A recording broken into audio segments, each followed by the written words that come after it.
Hello, magandang gabi sa inyong lahat. May nagpasa lang sa akin ito ha. May nagpasa lang sa akin ito, tsaka naka-public kasi yung post. Naka-public yung post. So dito kasi may announcement si Sir J. Costura dito. Ay, sorry, hindi pala. Wait lang ha. Ah, wait lang. Yan. So dito makikita nyo, may announcement si Sir J. Costura. Sa public po itong post ha. May nag-forward lang po sa akin.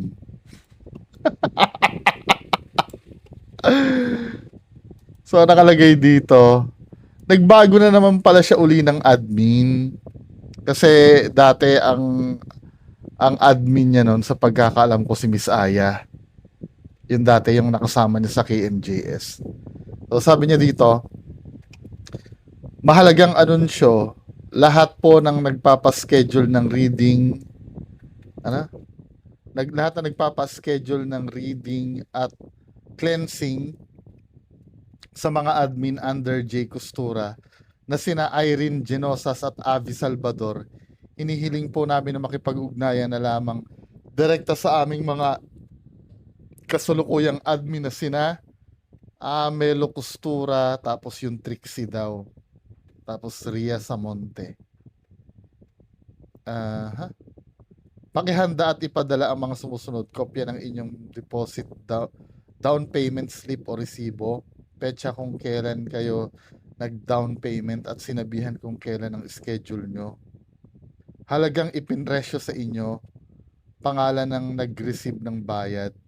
Ito po ay upang maayos naming ma-verify ang inyong schedule at records.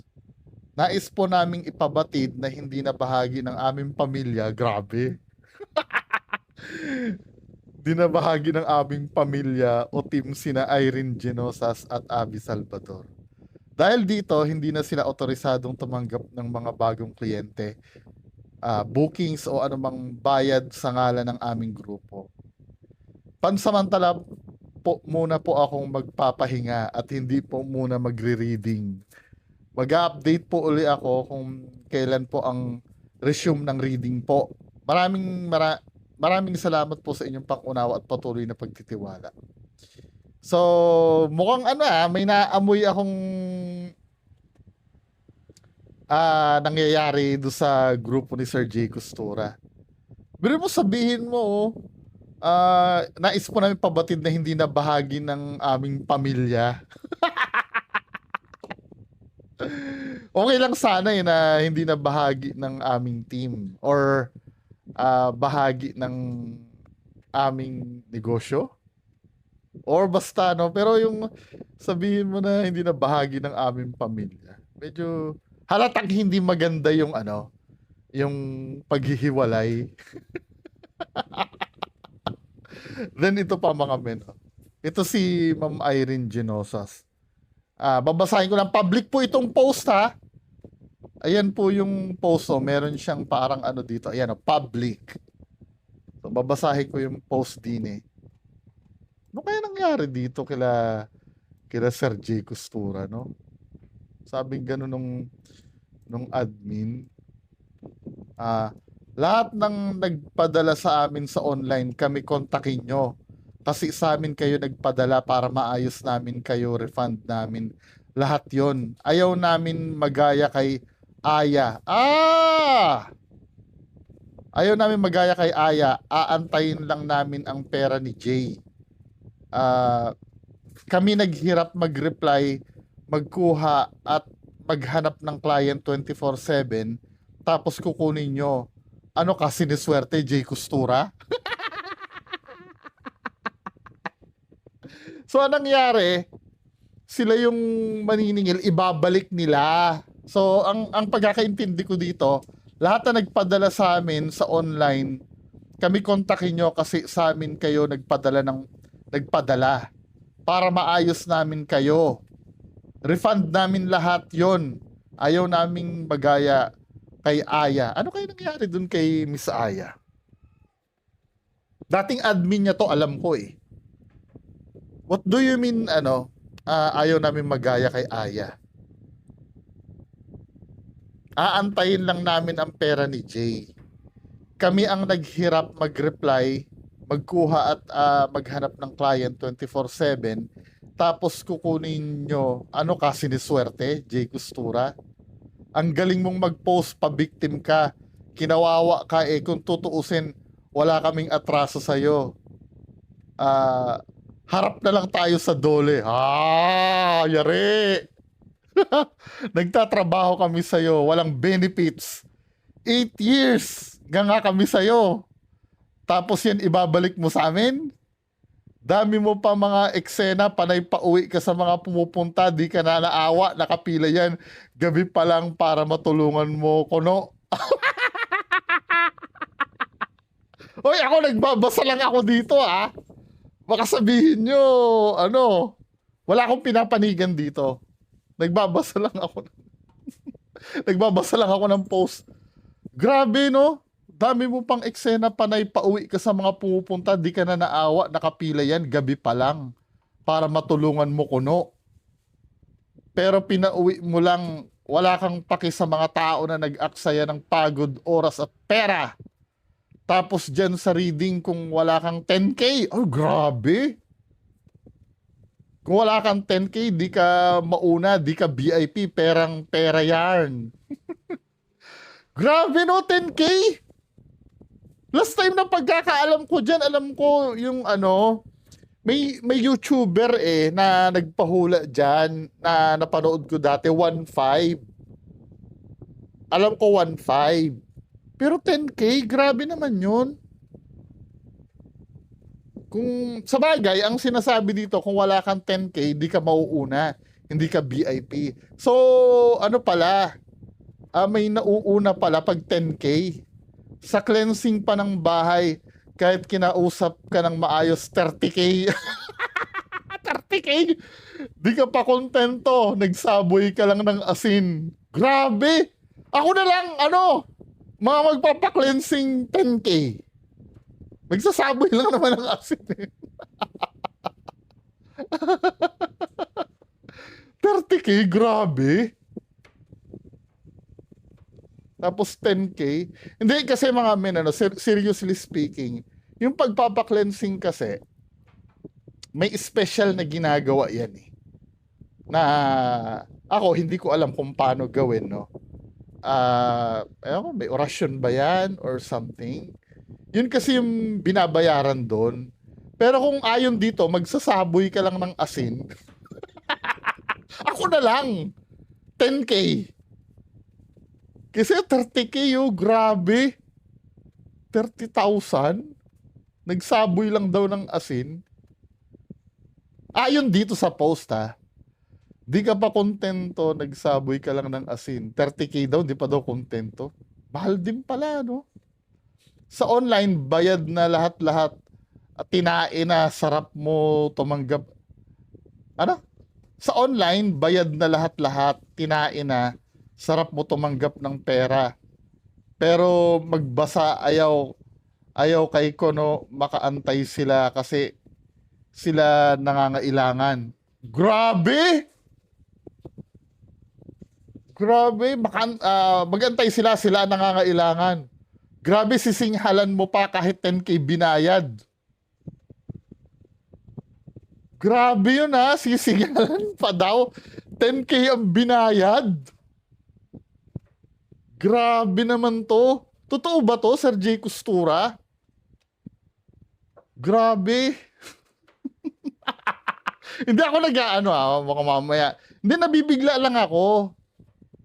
Nag-uusap din kami nila Sir Ed dyan sa mga cleansing na yan. Pero hindi ko alam na 30K yung yung bayad. And I don't know, no? Malay mo, normal na singilan lang yan 30K. Yung 30K. Pero kung magsasaboy lang ng asin, ako na lang. Di ba? Kung magsasaboy lang ng asin, 10K lang sa akin, ha? Mga gusto magpa-cleansing dyan. Ito yung medyo dito Parang nakaka-frustrate, no? Yung Sa online bayad na daw lahat-lahat. Sarap mo tumanggap ng pera. Pero magbasa ayaw, ayaw. Ayaw kay kuno. Kay siguro parang kuno maghintay sila kasi sila nangangailangan. Sisinghalan mo pa kahit 10K binayad. Ano sisinghalan? What do you mean sisinghalan? 10K binayad, ang bilis lang. May style ka pang magbasa nagsa-cellphone lang, wala sa ayos. Medyo ano yung ano eh. Di ba pwedeng may interview to sila, ma'am? Para liliwanagin ko lang. Ah, ang bilis lang may style ka pang magbasa. Nagsi-cellphone lang, wala sa ayos. Ipinapaliwanag pa namin magkaiba tayo ng oras at may trabaho sila pero kami naging masama. Di ka naman magaling ah. Dami mo ngang pinabalik bayad. Ah, dami mong pinabalik bayad. Dali lang ha. Di ka naman magaling ah. Dami mo ngang pinabalik bayad. Yan pero di mo matawid-tawid. Dami mo palpak sa amin ang reklamo. Ano ano daw yon, ilang buwan nag-antay ng reading tapos ganun lang daw kabilis. Baka nakalimutan mo si Ann Malyari, tatlong beses. Sabi mo success, makakaalis. Ayun, nabaon sa utang, binenta salon. Ay grabe, sablay to men. Si ano, sino ba itong Ann Malyari na to? Tingnan nga natin tinag eh. Nakalock yung profile ni ma'am. Sabi ganun, baka nakalimutan mo si Ann Malyari, tatlong beses sabi mo, success, makakaalis. Baka mag-OFW, no? Ayun, nabaon sa utang, binenta salon niya, tapos ending siya pa ang sinisiraan mo. Wala kang awa. Sabi ganun. May ugali ka pa, sinisiraan mo kami sa mga client, magtataka na lang kami, galit na sa amin, di namamansin. Labas ko lahat ng screenshot kung anong klase kang tao. Madami pa yan, wait ka lang.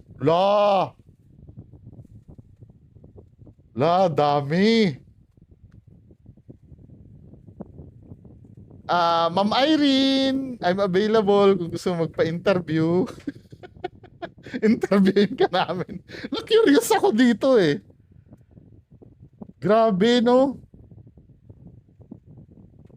Dito ang ano, nakalimutan mo si Ann Malyari, tatlong beses sabi mo success, makakaalis. Ayun, nabaon sa utang, binenta salon niya. Grabe. May ibang post pa ba to si Ma'am Irene Ginosas? Wala pa naman. Wala pa naman. Grabe, no? Kaya ito yung dark side ng ano eh, ng mga ganyan eh. Well, tingnan natin, may isasagot kaya si Sir J. Costura dito. Wait, hindi pa pala tapos mga men. Kasi nakita ko itong story ni Ma'am Irene Ginosas. Katulad nito, no? J. Costura, ano na update? Nag-aantay ang mga naka-line up sa online 5 months na pag... Grabe, 5 months? 5 buwan? Hindi nagawa ng parang ganong katagal?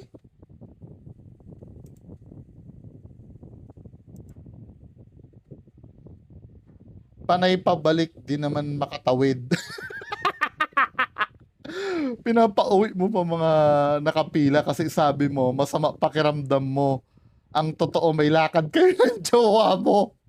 Di ka na naawa sa mga pumipila, panahon, oras at pera, pero ano rason mo? Sila nangangailangan, babalik pa rin sila, kapal mo. Nasa ano to nasa story ito na yung Ma'am Irene, live ko tong binubview. Ibalik mo refund sa online pinagtrabahuhan namin. Yan bugok. Labas ko lahat ng baho mo. May protection, orasyon ka pang nalalaman.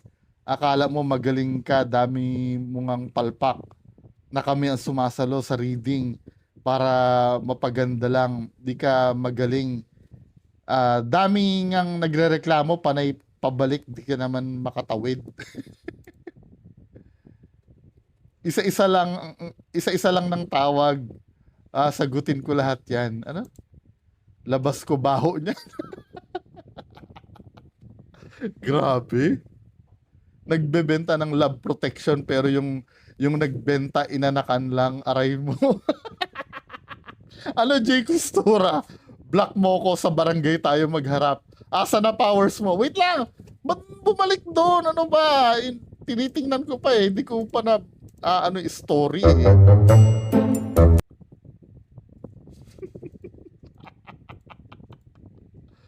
Ano, wait lang, wait. Ano, Jay Custo, sa barangay tayo magharap. Asa na powers mo? Di mo ko masisira gaya ng ginawa mo kay Aya. Wag ako. La. Ay, nako, ano kaya yung mga susunod na revelations, no? Abang-abanga tayo, mga men. Magandang gabi sa inyo lahat. Bye-bye.